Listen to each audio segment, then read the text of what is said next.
আসসালামু আলাইকুম। এটা আপনাদের এর আগে কেটে দেখাইছিলাম আমি কলম। নিচে গোড়াটা চিকন উপরে মোটা। এটা হচ্ছে 4 কেজি আম, আপনারা এর আগে দেখছেন।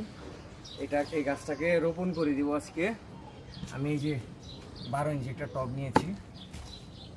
এটাতে আগে দিতে হবে আমার এই ছিদ্রগুলা খুব ছোট, তারপরও এটা এভাবে চারাগুলা দিয়ে নিতে হবে যেন ড্রেনেজ ঠিক থাকে।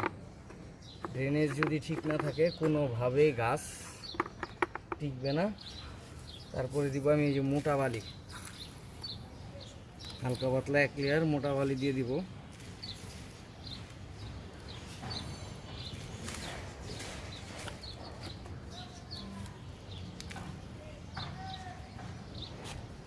এইখানে আমার মাটি মিক্সড করা আছে, ভিডিও ছোট করার কারণে মাটি আগে থেকে মিক্সড করা। এগুলা কিছু দিয়ে দিব।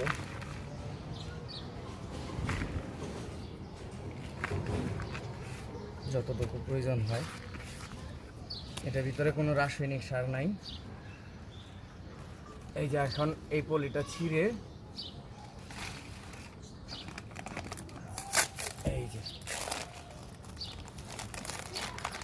যে এটাতে কিছু নতুন শিকড় আছে। এই শিকড়গুলো যেন কোনোভাবে নষ্ট না হয়, এই দিকে একটু আপনারা লক্ষ্য রাখবেন। এই নিচে অসংখ্য নতুন শিকড় আছে। যদি আপনাদের সমস্যা হয় উপরে থেকে মাটি ফেলে দিবেন, উপরে থেকে মাটি ফেলে দিবেন, সমস্যা নাই। এটাকে আমি এখন এইখানে বসাই দিব।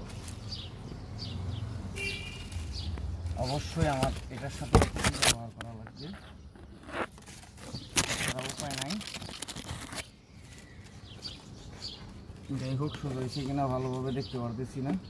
আমি একটু মাটি ভরাট করে নিই।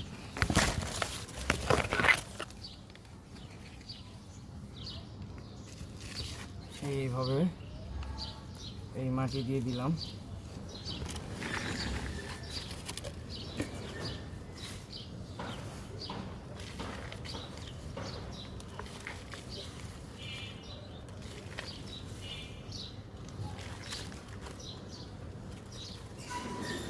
এভাবে সাইড দিয়ে অন্তত ভালো করে চেপে দিতে হবে।